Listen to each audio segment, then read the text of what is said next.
On July 1st of 1944, Guatemalan President Jorge Ubico was overthrown, removed from office, and replaced. This was the end of a 13-year-long dictatorship over Guatemala, where the fruit companies ruled over their laborers and the U.S. benefited. This marks the beginning of the end of Guatemalan democracy. In Guatemala's first democratic election in well over a decade, they elect Juan José Arevalo, a liberal president who immediately begins to enact policies that help the people over the corporations. He is the first in a line of liberal leaders. Operation PB Success carried out the strategic terrorization of the Guatemalan citizens and government through lies and deception. Radio interference and propaganda against the new president, Jacobo Arbenz, were just the start of the fear-mongering. The U.S. bombed Guatemala City on several occasions, leading to fear of a war one Guatemalans knew they couldn't win. President Arbenz refused to retaliate, and on June 27, 1954, he resigned from his position as president.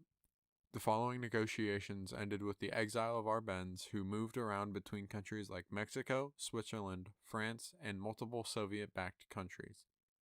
These negotiations also lead to the installment of Carlos Castillo Armaz.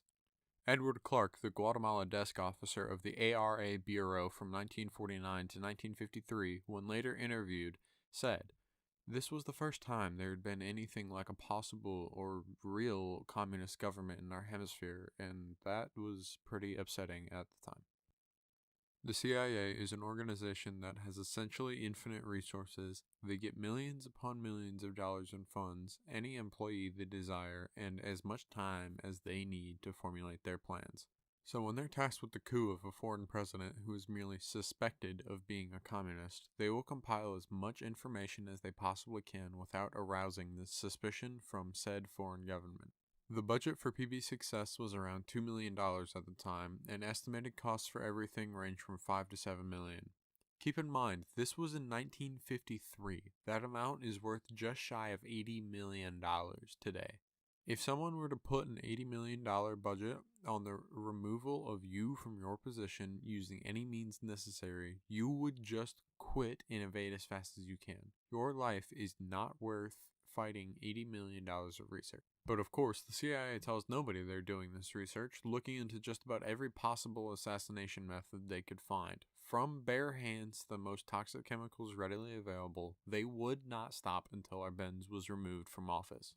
The United States did all of this without telling anyone else they were going to, let alone asking if it was a good idea. When this information comes to our allies in the Soviet Union, not a single other country approves of it. Even Britain, the US's closest ally at the time, disagreed with the coup and installment of a new leader. The removal of a liberal leader who was simply helping the citizens of his country have bettered lives was a terrible mistake and never should have been done. The reason they did it in the first place? He might be a communist. On January 27, 1971, aged just 57, Jacobo Arbenz passed away.